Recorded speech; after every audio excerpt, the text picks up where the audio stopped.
So the project at hand today is to replace the rear brake line on this 2012 XT250. Pretty much runs in there up to the master cylinder. And the reason I'm doing this is an 8-year-old bike. Yamaha recommends that it get changed out at 4 years. The rear brake is functioning just fine, but I wanted to get braided stainless brake line on there, and the reason I do is I opted to swap out my front brake line with braid, and it was a night and day difference.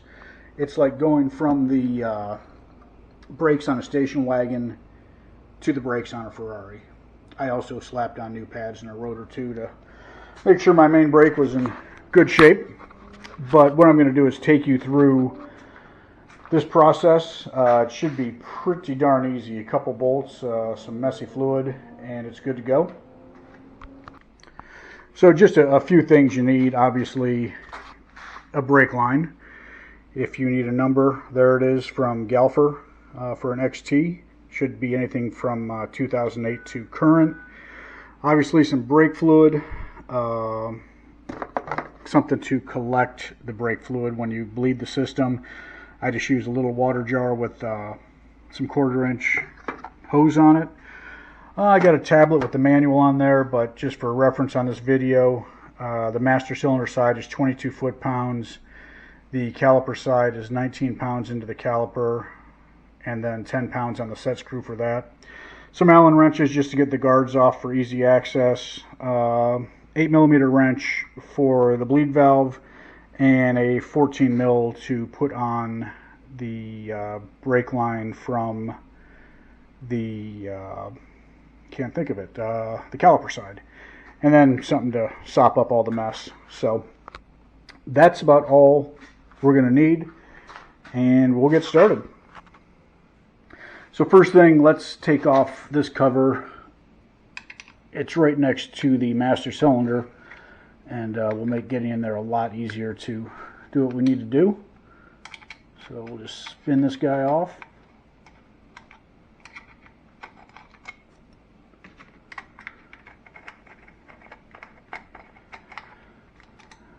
And I don't know what's behind here. All sorts of things going on. So there is the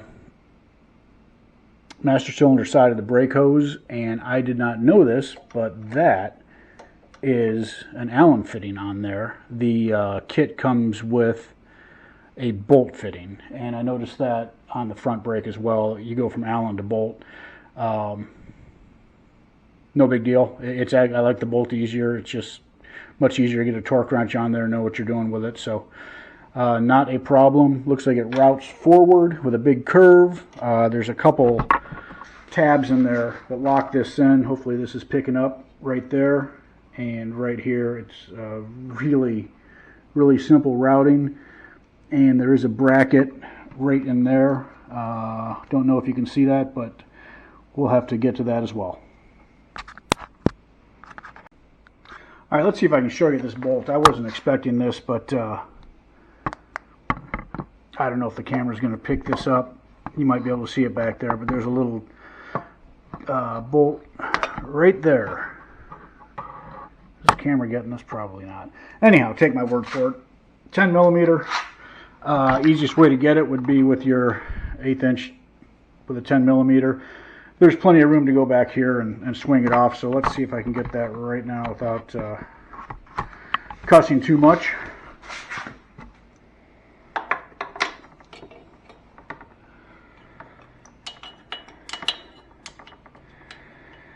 I'm sure this will be the fun one to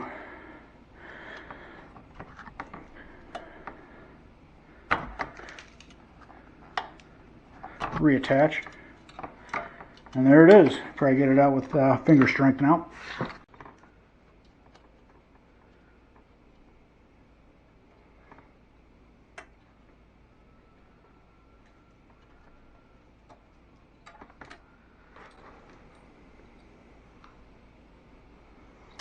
And this is what comes out of there. It's just a little tab that bolts to the inside of the swing arm and serves as a clamp to keep the brake hose out of the rear suspension. So I believe this is a 4 millimeter. Take the guard off. And of course I cranked that one, didn't I?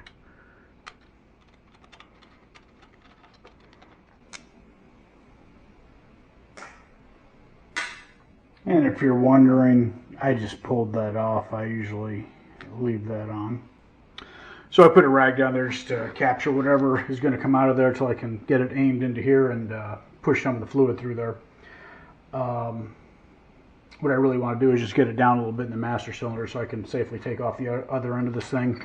And like the supplied kit, this comes off with 14 millimeters, so we're going to crack it free right here. And that's taking the whole hose with it. Let's see if we can just break it free right from the caliper. Yep. Okay. Hang on one second here. You know what? This is 2 wrenches because it's so freaking muddy. 8 years of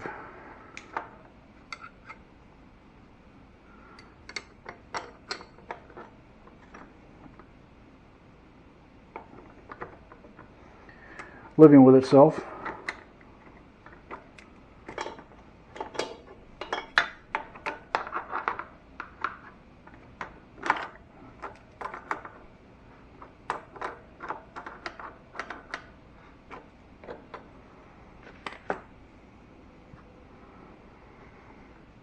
That doesn't seem to be doing it. Let's try this.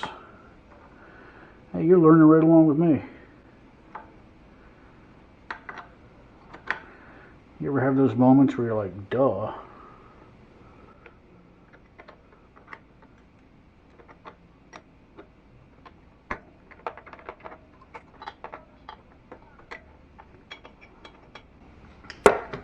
Alright, I give up. I'm going to take the front off first. Okay, you're going to see this here firsthand with me. This is tough to get into. It'll be nice having the bolt top on there rather than the hex head. I had to take the passenger footrest off. So let's see if this is enough to twist this thing.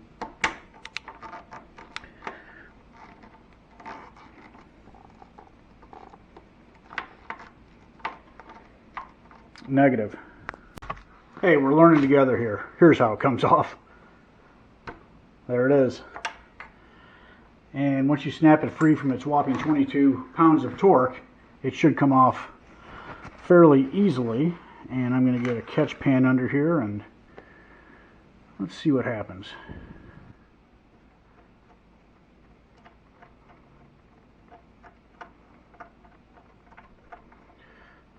Of course, it's a long bolt.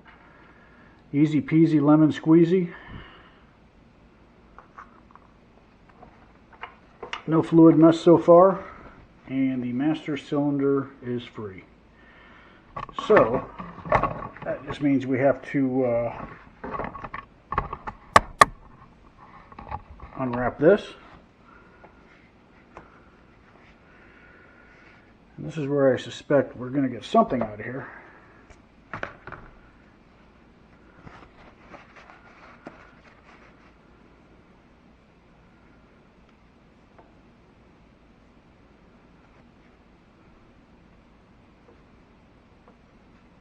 Suspense is killing me. Alright, drain that. Not much. And you'll know there's a copper washer right here. Let's get rid of that because the kit's got a new one. And that was quite simple. Now what I want to point out, in the front brake pad you're going to see this too, is this piece right here. And this is a rubber grommet that is, I think they use rubber cement to put it on the rubber brake hose. But you can peel them off fairly easily, and I reuse those for the locking tabs on the front one, and they should work pretty well here as well. Alright, there's a critical part in attaching this to the master cylinder, and I'm going to quote Yamaha here. When installing the brake hose onto the brake master cylinder, make sure the brake pipe touches the projection A as shown. And what they're referring to, this is projection A right here, this tab. When this goes on here, the steel part after the banjo needs to touch this metal tab right here. And what happens when you tighten the screw, that's automatically going to happen because it's going to want to pull the line this way, clockwise. As you tighten it, it'll just sit on there nicely. I found the same thing with the front brake, and it kind of automatically lands in that spot. So when you're putting this on, this is what the bend looks like. You'll see there's a bend right here and a curve. It's kind of a compound bend, I guess you'd call that. And we're going to put some washers on there and snug that down to 22 foot-pounds. It might help if you could actually see that. Alright, just give you a quick how-to on how this goes together. So this is the bolt that goes into the union there, and brake fluid comes up here. It's going to come out this hole, and then in the middle of this, I don't know if you can see it, there's a hole right there. That's where the pressure is going to enter the brake line. So what we've got are copper washers, and we're using these because they are crushable. And you just put one on like that, one on like this, and then the bottom one goes right here. And let me see if I can even just get this hand started real quick. Always gets tricky when you've got the bolt in there and you've got a tight space, but let's see what we got. There we go. And the threads are started. Boy, you'd think it was almost like it was made for this bike.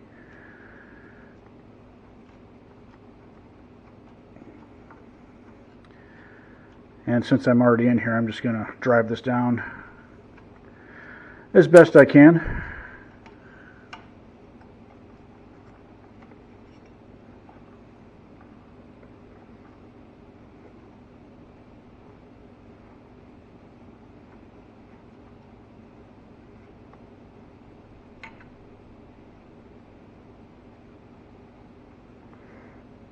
And there you go. I'm going to torque it down. Hang on 1 second while I get my torque stuff together. Okay, in the spirit of learning something every day, this is the bolt that Galfer supplies. It's pretty and it's chrome, and I couldn't figure out a way that I was going to get a wrench in there because it is almost touching this flange on the top of the master cylinder here. So I don't know how I'd get a torque wrench in there either. So this is going to go on nice and firmly till I just think I'm getting a crush on those washers, and I think that'll be just fine. So right there, it just tightened up. We're just going to give her a nudge, and I think she'll be good to go forever.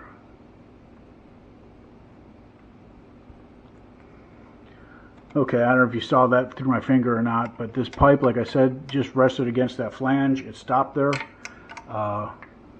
Like everybody else, give it one more. Yep, that's on there. Remember, that's steel going to aluminum. You don't want to really crank on that. So next step is to take care of this end. Let's see what we got here. Now, I don't know how in the world this gets torqued because I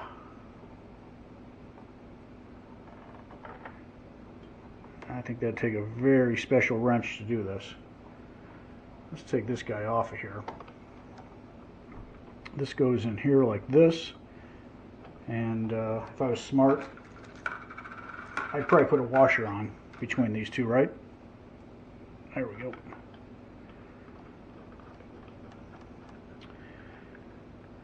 Just like that. And we need a 14mm wrench. This is supposed to go to 19 pounds. You tell me when you think we're there. There it is. It's my wrist torque. Okay, gonna route this stuff in here like that, like that. Hopefully you're still in frame.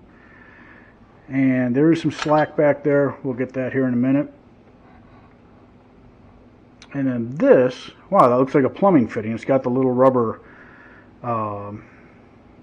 V-shaped gasket in there. It looks just like the quick connects you'd put on your sinks and faucets.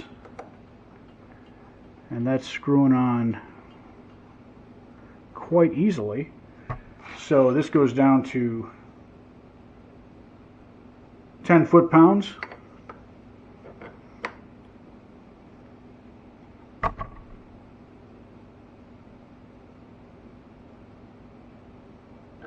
Feels about right. Now, what do we do about this? This is a different shaped brake line, and we know it goes right there. That hurt. And we also know that we need to keep it out of the suspension, so it goes right here. So what I'm going to do is put that tab back on it from the other brake line. I'm going to fish that off camera, and we're going to get that mounted in an appropriate place to hold this brake line down. Alright, there it is installed. I put that tab in behind off camera. It's a little bit fiddly. Let's see if I can get the camera back here. Heck, I'll watch this on video with you at some point. Up in there somewhere. Oh, there it is, right there. So I just wrapped the rubber grommet around the new hose and fastened that down, and you'll see when you put that in that you don't want to let it hang out to the left by the spring. Push it back far against the swing arm, and there'll be a detent there, so it clicks in, so it actually keeps that posture.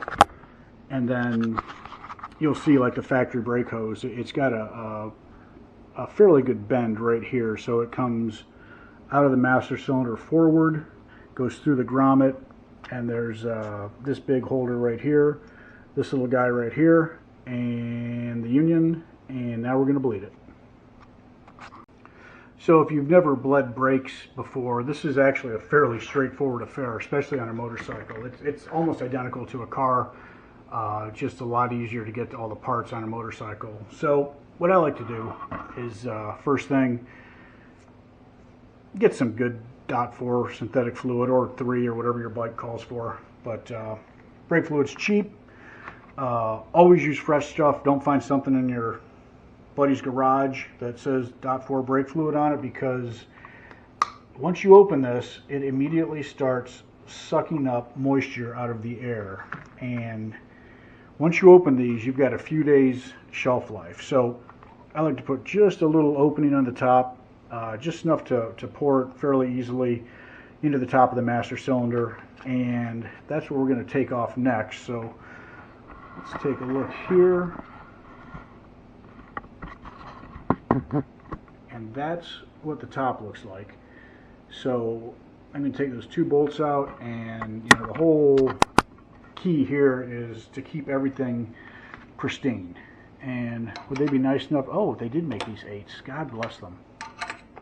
I've already bled these before, just after I got the bike, but if anyone has one of these, you probably know the brakes pretty well suck, even though they're acceptable from the factory. And I literally could squeeze this rubber hose and feel slight swelling with the old one as I press the brake. So you're losing power, and I think that's what I gained on that front brake that made it so significantly different, was just zero flex in the brake line. Whatever pressure you put on your hand is what you get. So we're going to take this cap off, and let's see what's underneath here. There's all kinds of goodies. So there's a plunger, and then there's a plastic cap between there. You know, with this stuff,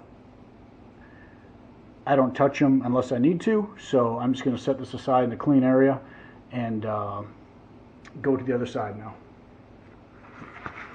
Hang on 1 second here. Alright, let's get this guy going here. Hopefully you got room for you and my little bleeder setup. So pop the dust cap off, and I'm going to show you something else here before we get going. Don't you love when people jump around? This is a sight window right here. Now, you can't see any air in there because it's full. But you can watch, if the fluid gets too low, you'll start to see a line where the fluid and the air meet. And I don't know if it shows up on camera, but that's kind of brown. And that fluid's a couple thousand miles on it, if that. There's a low indicator right here. So if you get down to this line right here, you definitely want to add it. It's as easy as pulling that cap off and pouring a little brake fluid in. So never be intimidated by these on a bike. Pretty easy stuff. So that's probably too much light, and I'm blinding everybody and having tripod issues. So let's put, again, the bleeder, it's just a tube into a little water bottle. And if I can find my wrench here, 8 millimeters in this case. Strangely, my neighbor Suzuki takes a 7. So that's pretty much it right there. I've just done this enough. I'm going to hold that on there with my finger. It's tight enough that it won't let air back in, and that's the key. So we're going to pump some fluid in here, and I'm going to keep an eye on that sight window, and once it starts getting to the low side, I'm going to know to add fresh fluid in the top. So know that this hose is empty, so I'm just pushing air right now. And it's going through the pipe, it's filling the caliper, and I'm keeping an eye on that sight window.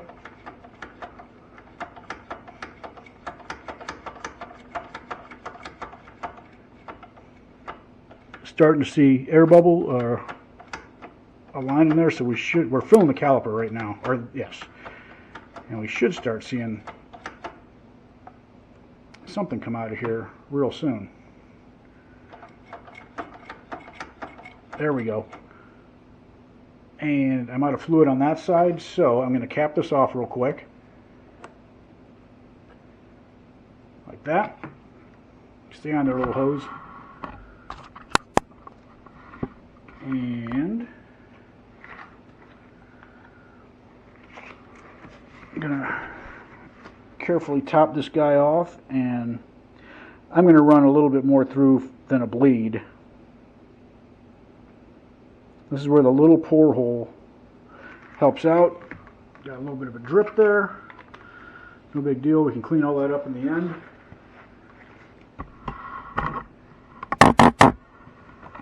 And we'll crack this guy open again and just pull him down like that.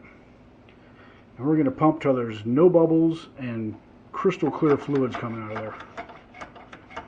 See how that stuff's kind of nasty? Full of air.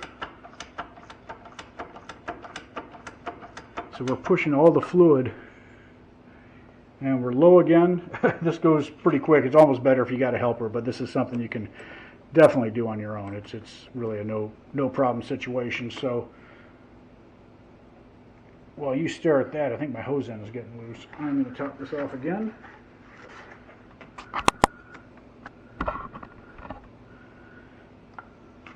Let's break it free. And this might be the last run. If it comes out clear and there's no bubbles, I'm going to be happy. Lots of bubbles.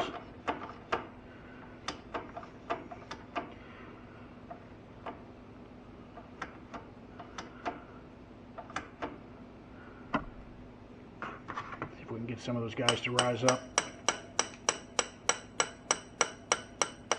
Hopefully you can see that on the camera.